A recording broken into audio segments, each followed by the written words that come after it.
나성서부교회 이정현 목사님 금요예배 설교 말씀입니다. 은혜 받으시기 바랍니다.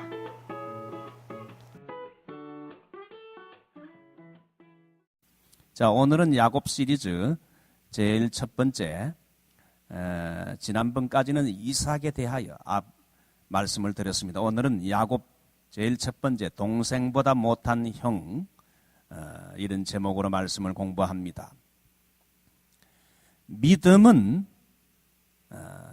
patience, 인내를 필요로 합니다. 하나님을 믿는 믿음을 가진 사람은 오래 참을 줄 알아야 돼요. 아브라함도 하나님의 약속을 받았지만은 10년을 참지 못하고 약속을 기다리지 못하고 첩을 취하다가 나중에 가정에 큰 문제가 생기게 됐어요. 그래서 이 아브라함은 거의 5년 만에 그 아들 이삭을 선물로 받게 됩니다. 이제 이삭이 결혼하여 리브가를 취해서 이제 결혼하게 되면 보통 몇 년 만에 아기를 낳습니까? 박 집사님? 몇 년 만에 아기를 낳죠? 예? 6년 만에 낳습니까? 우리 박 집사님네는 6년 만에 낳았어요?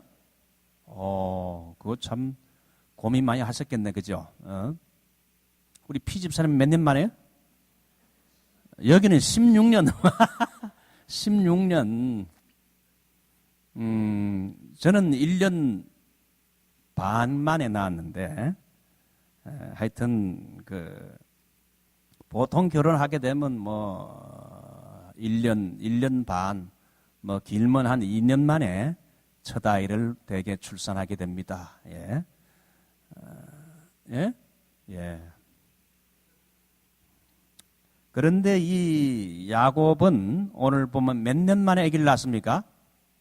20년 만에 40세에 리브가와 결혼해서 60세에 그 아들 쌍둥이를 낳았어요. 에스와 야곱을 낳았는데, 그러니까 거의 20년 만에 아기를 낳았으니까 그 아브라함은 아이가 없는 동안에 첩을 취했지만은 여러분 이삭의 훌륭한 점은 뭡니까? 일편단심. 하나님이 내게 주신 한 여자만을 사랑하고 딴 여자에게 눈을 돌리지 않고 한 여자만, the only one, forever lover, 영원한 애인으로 사랑하고 아기가 없다고 딴 여자를 취할 생각하지 않았어요. 약속을 붙잡고 계속 하나님께 기도했어요. 20년 만에 결국은 쌍둥이를 낳았습니다. 그 이름이 에스와 야곱이지요. 근데 이 두 아들이 태어날 때 복중에서 어떻게 했습니까? 서로 퉁탕퉁탕 싸우는 굉장히 서로 다투는 이 두 아이 때문에 그 엄마가 이상하게 여겨가지고 하나님 왜 이렇게 복중에서 이렇게 퉁탕퉁탕 싸움질이 많습니까? 하나님께 묻자 하나님이 두 가지 말씀으로 계시해 주었어요.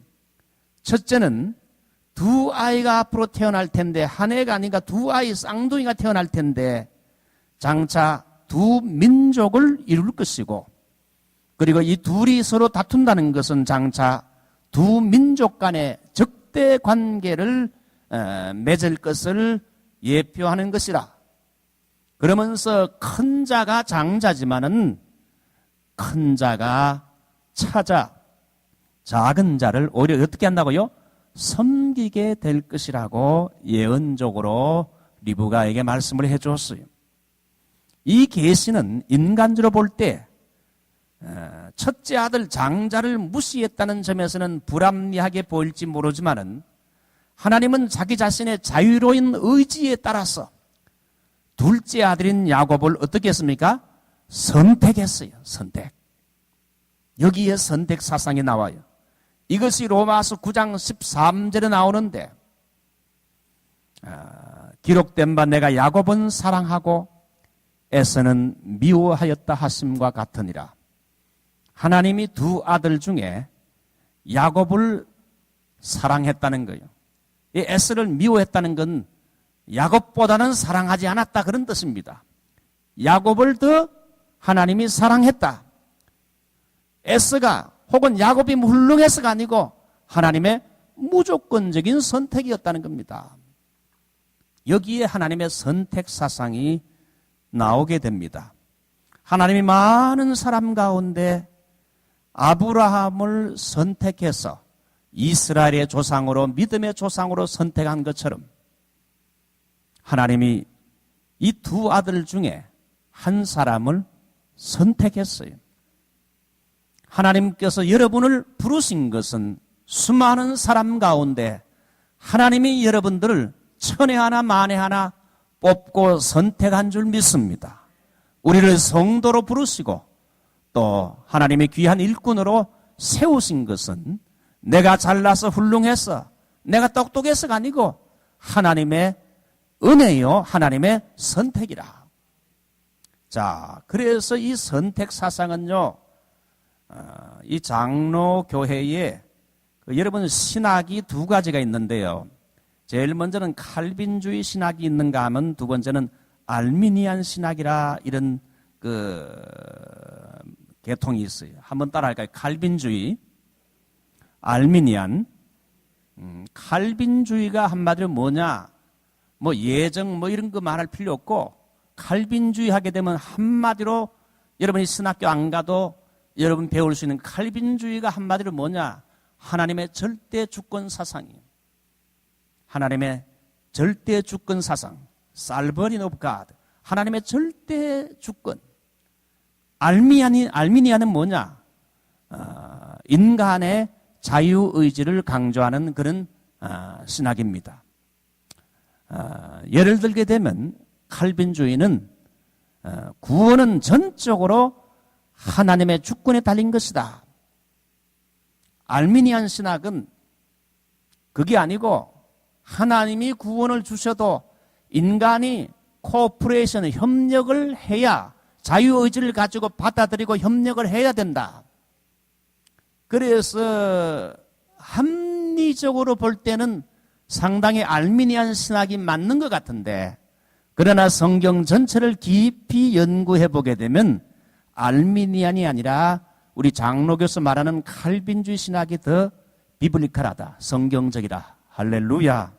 그래서 여러분 신학교에 들어가게 되면 1학년 때에 Manual of Christian Doctrine이라는 걸 배우는데 기독교 교리의 첫 공부를 하는데 제일 먼저 공부할 때에 우리 튜립이라 해서 칼빈주의 5대 교리를 배웁니다. TULIP 제일 첫 번째가 T Total Depravity. 이것은 전적인 타락, 전적인 혹은 무능력이라 그럽니다. 이미 우리가 로마서에서 배운 것처럼 내가 지은 이 죄 문제는 내 노력으로 수양으로 어떻게 해서 스스로 해결이 불가능하다.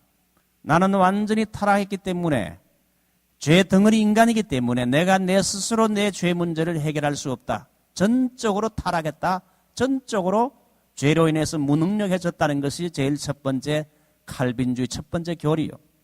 두 번째가 unconditional election, 무조건적인 선택입니다. 하나님이 우리가 잘나서 구원받을 만한 앞으로 무엇이 있을 것 같아서 하나님이 선택한 것이 아니고 하나님의 절대 주권을 가지고 무조건적으로 선택하시되 에베소서 1장 4절 보면 창세전에 그리스도 안에서 하나님이 우리를 택했다. 하나님의 선택 사상이 돼 하나님이 창세전에 우리를 택했다는 겁니다. 세 번째가 L, Limited Atonement. 이것은 우리 평신도들이 오해하기 좋은 건데요. 예수 그리스도가 십자가에서 죽으신 것은 모든 사람을 위해서도 물론 죽으셨지만은 하나님이 선택한 그 사람을 위해서 죽으시고 속죄하셨다는 겁니다. 이것은 너무 깊이 들어가게 되면 우리 오해하기 쉬우니까 이런 정도 있다가 들어주시면 되겠어요. 네 번째가 Irresistible Grace. 여기 하나 단어가 잘못됐는데 IRRESISTIBLE 오자가 생겼어요. Irresistible Grace. 이걸 다른 말로 말하면 불가항력적인 은혜라 그럽니다. 우리 한번 따라할까요? 불가항력적 은혜. 예. 하나님이 주시는 구원을 인간이 피할 수 있느냐? 하나님이 어떤 사람을 구원을 주시려고 하는데 인간이 안 받겠다고 피할 수 있느냐? No. 하나님이 주시는 그 구원의 은혜는 인간이 피할 수 없다. 불가항력적이다. 여러분, 바울이 기독교를 그렇게 핍박을 했지만은 하나님이 불가항력적으로 여러분 다메섹에서 오히려 바울을 체포했지요. 바울이 그리스도인을 체포하러 가다가 다메섹에서 오히려 그리스도에게 체포를 당했어요. 불가항력적인 은혜지요. 다섯 번째가 perseverance of the saint, 성도의 견인이라 그래요. 이게 뭡니까? 한번 예수를 믿은 사람은 천국 갈 때까지 until the day, 그날까지 우리의 구원을 반드시 성취한다. 인내함으로 성취한다. 내 노력으로 내가 인내해서가 아니고 뭡니까? Holy Spirit, 성령님이 우리를 인내하게 해서 우리가 한번 받은 그 구원을 결국은 천국에 가서 성취하게 만든다. 빌립보서 1장 6절, 너희 가운데 착한 일을 시작하신 그분께서 그리스도 예수의 날까지 능히 이루실 줄을 확신하노라. 또 주여 온전케 하시는 그리스도를 바라보자. 주여 뭡니까? 또 주여, 이 주여는 창시자요, 파이오니어 창시자요. 그 다음에 온전케, 그 구원을 성취시키는 예수님이라 그랬어요. 그죠? 자, 한번 다섯 손가락 한번 해보시죠. 이미 아는 분도 있겠지만 이거 알면요 신학교 갈 필요 없어요. 한번 따라 할까요? 전적 타락, 무조건적인 선택, 제한 속죄, 불가항력적 은혜, 성도의 견인. 이거 다섯 가지. 이거 제자 훈련 받은 사람은 이거 다섯 가지를 공부했을 거예요. 한번 들어가지고 여러분이 잊어먹으니까 한번 외워두시면, 집사님은 신학 공부도 안 했는데 어떻게 있게 그 5대 교리를 하세요. 우리 장로교, 저는 장로교 지나치게 강조하진 않아요.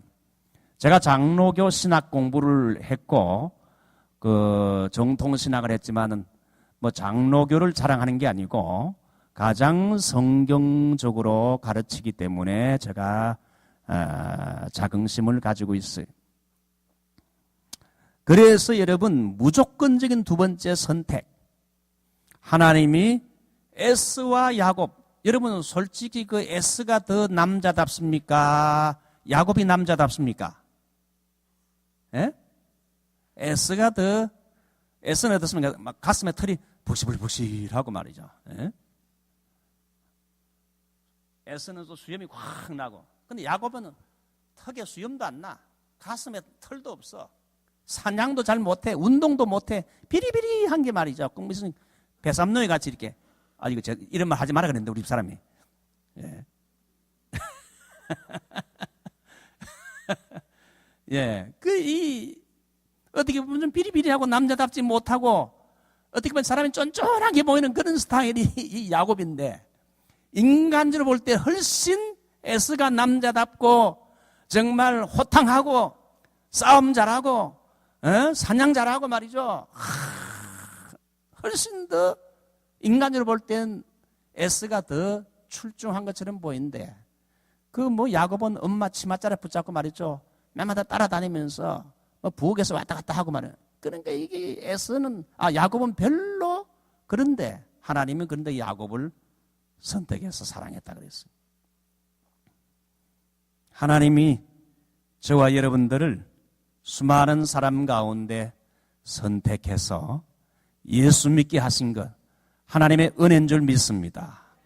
또 우리같이 모자라고 죄 많고 실수 많은 우리들을 교회에 또 일꾼으로 또 선택한 중에 또 선택해 주신 것, 하나님의 은혜인 줄 믿습니다. 예. 자, 제일 먼저 한 복중에 다투는 두 아들, 그 아내 리브가가 잉태했는데 그 아이들이 그의 어디에서요? 엄마 태 속에서 서로 싸우는지라. 그가 가로되 이 같으면 내가 어찌할꼬. 리브가의 태 속에서 싸우는 이 싸움은 뭘 의미하는가? 이건 육조로 볼 때 앞으로 이 두 아이가 두 민족이 될 것이고 두 민족 간의 갈등과 적대 관계를 말하기도 합니다. 그러나 이것을 또한 영적으로 의미를 해야 되는데 두 가지 의미를 가지고 있어요. 제일 먼저는 하나님의 나라와 사탄의 나라가 계속해서 싸우게 될 걸 말합니다. 두 번째는 신자 속에, 우리 예수 믿지만 신자 속에, 신자의 자아 속에 영과 육의 이런 갈등과 싸움이 있을 것을 우리에게 예표해 주는 겁니다. 지금 미국도 뭡니까? 기독교 복음주의와 여러분 인본주의의 무신론과의 싸움이 있지요. 지금도 여러분 그 동성애와 동성결혼 찬성하는 팀과 반대하는 팀, 이게 지금 완전히 양자 둘로 갈라졌잖아요. 미국이 이 종교 이념으로 갈라져 있어요. 현재 지금 보면 말이죠. 그래서 에스와 야곱이 싸우는 것처럼 하나님의 나라와 사탄의 나라가 계속해서 주님 오실 때까지 영적인 싸움과 전쟁을 벌이게 될 것을 우리에게 말해줘요. 또 우리 예수 믿는 사람 속에 영적으로 하나님의 뜻대로 한편으로는 살려고 하는데 또 한편으로는 육을 가지고 있기 때문에 육신의 욕심대로 살려는 것이 두 가지가 서로 컨플릭트, 갈등을 느끼고 싸우고 있다. 매일. 자, 이것은 겉사람과 속사람과의 싸움입니다. 내 속사람은 하나님의 법을 절구하되 내 지체 속에서 한 다른 법이 내 마음의 법과 싸워 내 지체 속에 있는 죄의 법 아래로 나를 사로잡아오는 것을 보는도다. 사도 바울도 내가 예수를 믿고 나서 내 속사람으로는 하나님의 법을 즐거워해서 그 법대로 순종하며 살길 원하는데, 근데 내 속에 또 다른 법이 내 마음의 법과 싸워서 자꾸 이 죄 짓는 쪽으로, 욕심 쪽으로 나를 죄 가운데로 사로잡아 오는 것을 보는도다. 영과 육의 싸움을 말하고 있어요. 육체의 소욕과 성령의 소욕, 로마서 8장 나오죠. 육체의 소욕은 성령을 거스리고 성령의 소욕은 육체를 거스리나니 이 둘이 서로 대적한다. 지금도 우리 속에 야곱과 에스가 싸우듯이 우리 속에 여러분 영과 육이 갈등해요. 한편으로는 하나님의 뜻대로 살기로 하고 한편으로는 내 욕심대로 살길 원해요. 육신의 생각과 영의 생각이 싸움하고 있어요. 육신의 생각은 사망이요 영의 생각은 생명과 평안이니라. 그래서 그리스도인들은 육신의 생각을 쫓아가지 말고 영의 생각을 쫓아가야 된다. 제가 처음에 은혜 받고 새벽 기도를 가겠다고 우리 어머니에게 말했는데 그 결심이 오래가지 못했어요. 그러니까 우리 어머니가 새벽 기도 가자고 한번 깨우더니만 일어난다고 안 일어나니까 그 하시는 말씀이 육신의 사람은 하나님을 기쁘시게 할 수 없느니라 한마디 툭 던지고 가시더라고. 우리가 참 늘 육신의 생각과 영의 생각이 여러분 에스와 야곱이 싸우듯이 우리 속에서 싸워요. 그러므로 중요한 게 뭡니까? 그래서 중요한 게 뭔가? 성령 충만한 그리스도인이 되어야 된다는 거예요. 성령 충만한 그리스도인이 되게 되면 성령에 이끌리기 때문에 육을 이기고 영적인 승리할 수 있다. 성령 충만하지 못하면 육의 욕심과 정욕에 끌려가지고 육신적인 세속적인 이런 그 그리스도인의 삶을 살게 된다. 그러므로 우리에게 중요한 건 뭡니까? 늘 기도와 말씀에 힘쓰라는 게 뭐예요? 성경을 읽고 기도하게 되면 하나님의 능력과 힘이 성령이 우리를 지배하고 성령에 충만하게 되지만 기도 안 하고 교회 멀리하고 설교 안 듣고 여러분 자꾸 세상 것 좋아하게 되면 여러분 세상의 욕심이 나를 사로잡아서 늘 인간적인 생각, 인간적인 뜻대로 모든 걸 내 생각과 경험과 방법으로 하다 보니 이게 실패하게 된다. 이게. 그러므로 여러분 성령 충만이 뭐냐? 성령님이 나를 지배하는 거예요. 성령이 나를 지배하는 거예요. 여러분 성경책을 읽을 수도 있고 아주 음란한 서적을 읽을 수도 있어요. 어느 것에 영향을 받겠어요? 두 가지 중에 하나.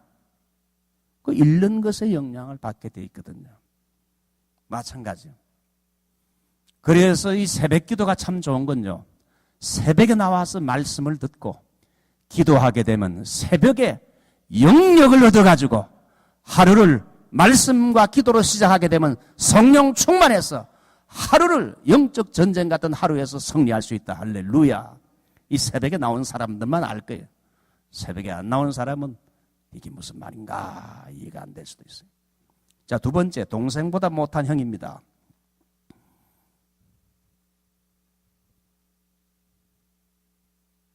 우리 피집사님은 쌍둥이를 넣으셨죠, 그죠? 근데 쌍둥이를 낳았는데 여기는 또 일남일녀, 원 스트라이크 원볼 아주 적합하게 이렇게 하셨어요. 그런데 보니까 이삭은 뭡니까? 두 아들, 투 스트라이크.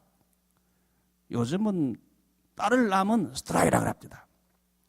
자, 두 아들이 나왔는데 보니까 사실 쌍둥이이기 때문에 그 먼저 나온 애가 형이 되고 둘째 나온 애가 그 동생이 되지요. 그런데 먼저 나온 사람이 장자권을 차지하고 하나님의 축복을 받게 되는데 유대인 그 족보로 보게 되면 근데 하나님이 그 동생을 더 축복했어요. 자, 동생보다 못한 형, 요셉의 형들이 요셉보다 못했고 다윗의 형들이 다윗보다 못했고 오늘 에스가 야곱보다 못했어요. 어떤 면에 세 가지. 제일 먼저는 경건성, 두 번째는 가치관, 세 번째 결혼관에서. 제일 먼저 경건성. 에스는 익숙한 사냥꾼인 거로 덜 사람이 되고 야곱은 어떤 사람? 종용한 사람인 거로, 조용히 아니고 종용한 사람인 거로 장막에 거하니 25장 27절에 J.P. 랑게라는 그 유명한 주석가에 의하면은 종용한 사람이란 건 히브리어로 아시탐이라 그랬어. 루트란 사람은 이걸 경건한 사람으로 의미한다고 말했어요. 제가 총신 다닐 때 김호보 박사의 글에 의하면은 이 두 사람은 성격 차이 때문에 이 두 사람은 서로 다른 인생길을 걷게 됐다.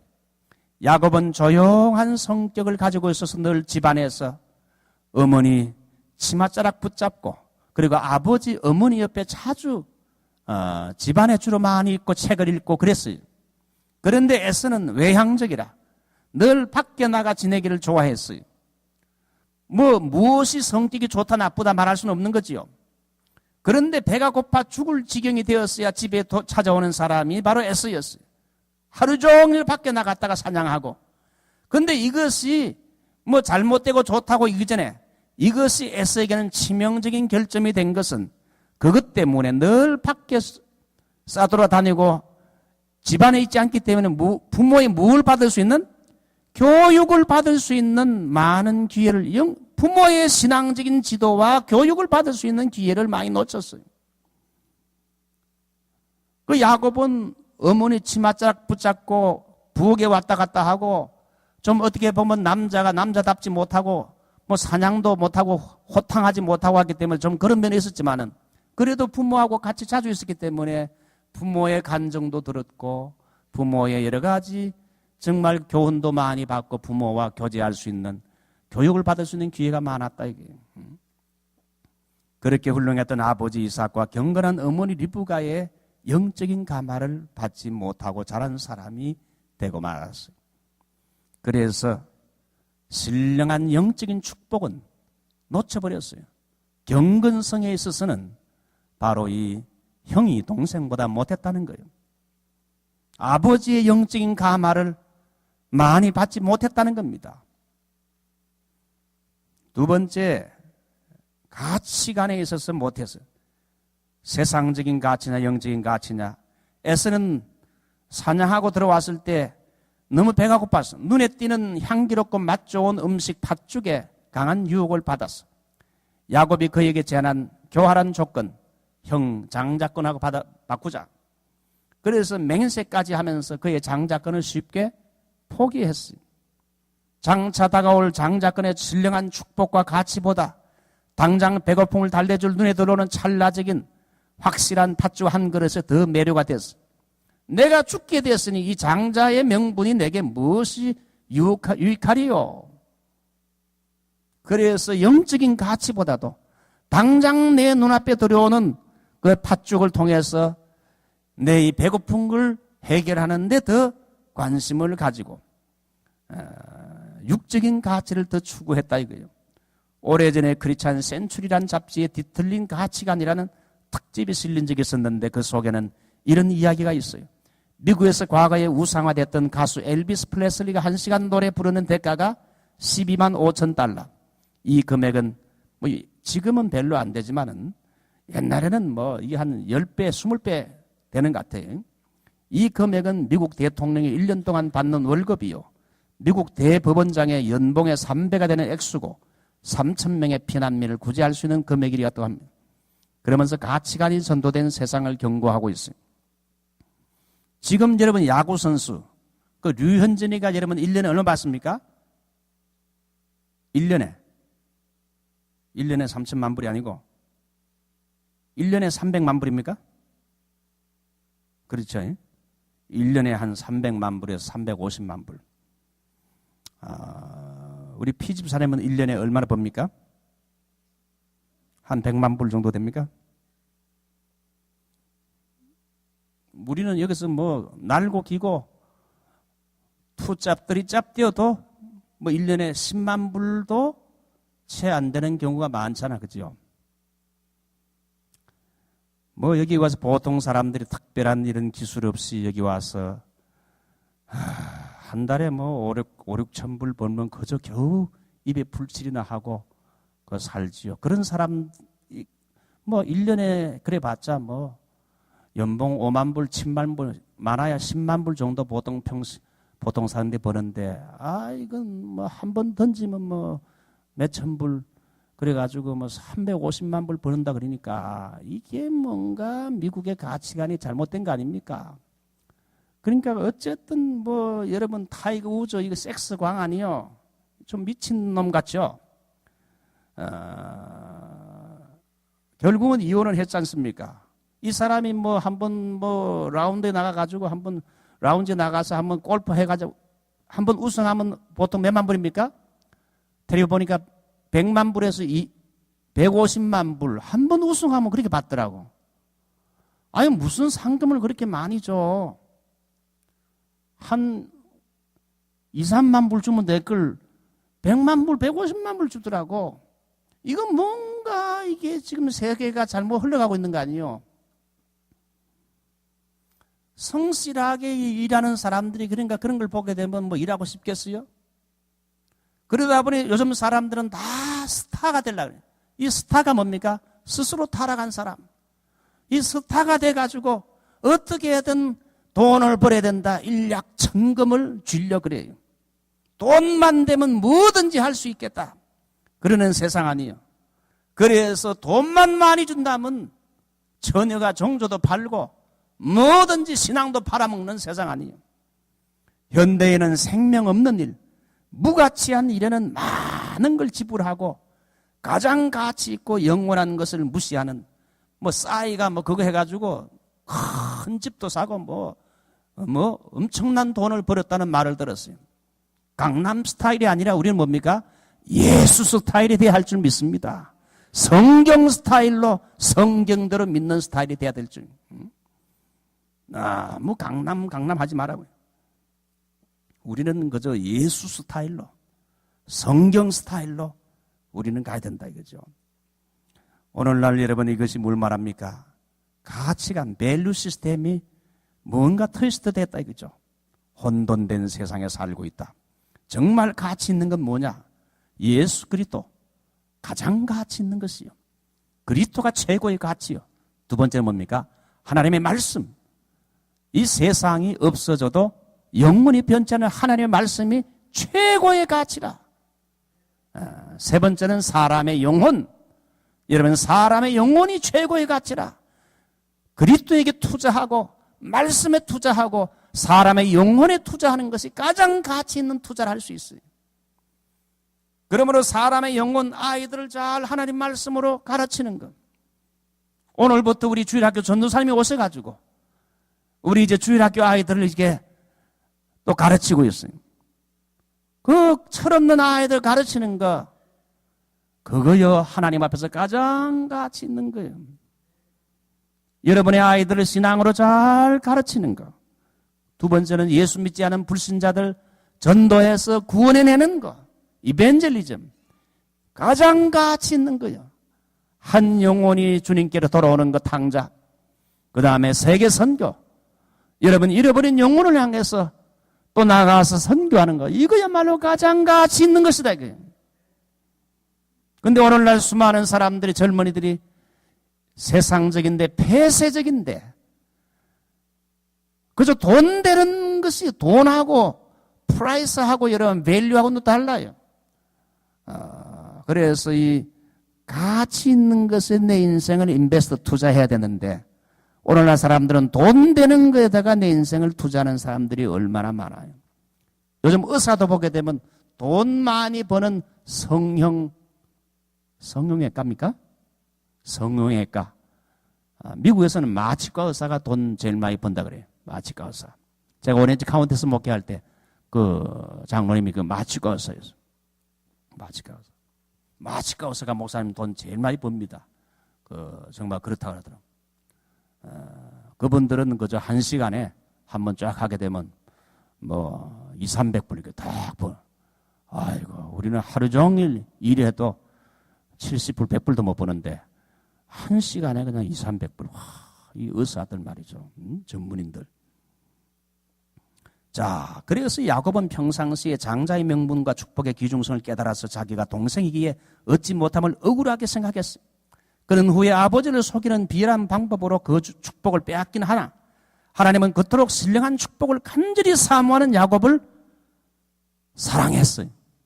팥죽 한 그릇과 장자의 축복을 바꾼 사건은 일시적인 사건이라기보다 그들의 평소의 생활에 신앙심의 경향과 관심의 표명이었다는 것. 야곱은 신령한 장자권의 하나님의 축복을 간절히 사모하고 거기에 대한 욕심을 부렸고, 에서는 뭐 장자권 이게 뭐 필요하냐, 지금 배고픈데 다 죽게 됐는데 그래서 팥죽 한 그릇에 팔아먹었어요. 그렇죠? 자, 세 번째 결혼관입니다. 에스가 40세에 헷족속 브에리의 딸 유릿과 헷족속 엘로의 딸 바스맛을 아내로 취하였더니 그들이 이삭과 리브가의 마음에 근심이 되었는지라.